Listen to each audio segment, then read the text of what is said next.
Good day everyone, and we will proceed na sa ating pag-aaral ng Bible sa Matthew chapter 5, yung Beatitudes, beautiful attitude. And we will now proceed sa next verse, which is Matthew chapter 5 verse 5. Matthew chapter 5, verse 5, Blessed are the meek, for they shall inherit the earth. Alright, so if you will notice, blessed are the meek, for they shall inherit the earth. So there is a blessing coming from your character, because God knows how to reward His people based on their character. Remember that God will bless you not because of what you can do or of what has been given to you or what you are capable of. God will reward you based on who you are and what you are sa character. And meekness is about humility. Ibig sabihin dito sa Matthew chapter 5, verse 5, meekness leads to inheritance. Kumbaga kung ikaw ay mapagkumbaba, mamanahin mo ang daigdig. Kasi earth yan, ang bilanggit eh. So how is that possible?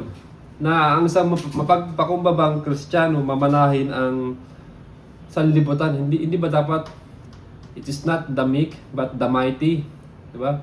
The royalties, yung mga powerful, yung mga influential, dapat sila yung magmana ng daigdig dahil nasa kanila yung kapangyarihan. And the humble or the meek are supposed to be servants.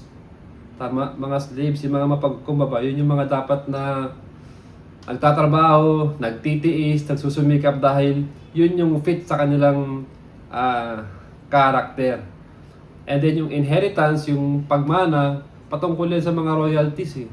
Sa mga hari at reyna, yung mamanayan nila yung kapangyarihan, yung kaharian, yung kalupaan, lahat ng kayamanan. So ganun. Pero dito binabanggit ng Panginoon na blessed are the meek or the humble, for they shall inherit the earth. And minsan, para maidiin pa natin,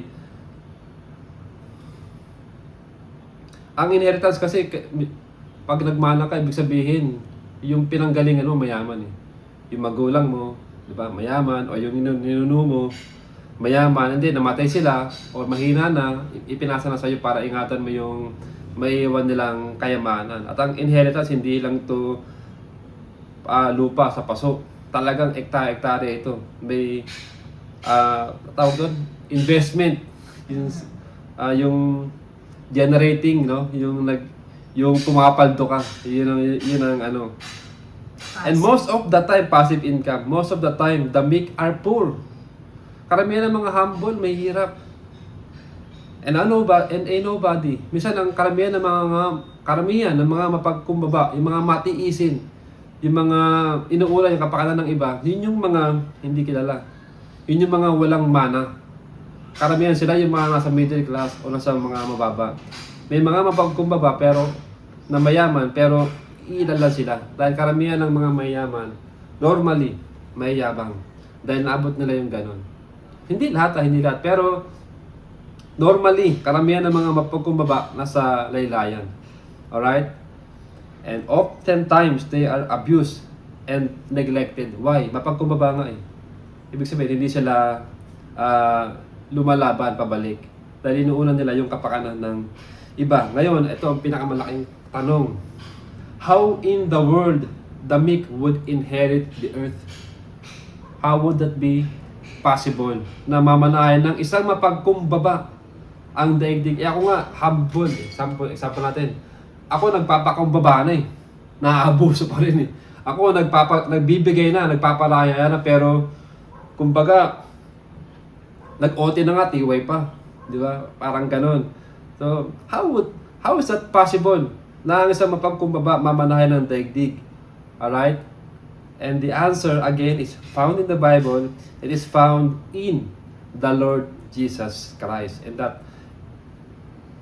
that is found in John chapter 14 verse 1 to 3. Ayan po ating babasahin. John chapter 14, verses 1 to 3, Let not your heart be troubled. You believe in God, believe also in me. In my Father's house are many mansions. If it were not so, I would have told you. I go to prepare a place for you. And if I go and prepare a place for you, I will come again and receive you unto myself, that where I am, there ye may be also. Alright, so that is the answer to the question that the meek will inherit the earth. Because we are promised of a better place. And that place, Christ has prepared for us. Hindi mo kailangan itong bilhin. Hindi mo ito kailangan mag-apply sa pag-ibig. Hindi mo ito kailangan mag-in-house financing or kung ano man, or mag-bank loan. The land or the earth that we are going to inherit is heaven, where the glory of God reigns and shine forever. And how are we going to inherit the earth? Again, humility. And how can we say that we are humble? By believing that we are sinners, and by also believing that Jesus Christ alone can save us. Remember, you cannot believe on Jesus Christ without being humble. Because first, you must recognize that you cannot save yourself, or nothing in this world can save you. Save Jesus Christ. So this is an encouragement for us to choose meekness than to be mean. To choose meekness than might.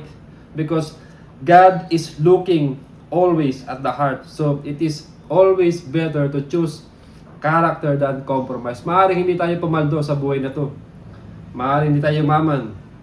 Maaaring ang pinaka-achievement natin middle class o upper middle class. So be it.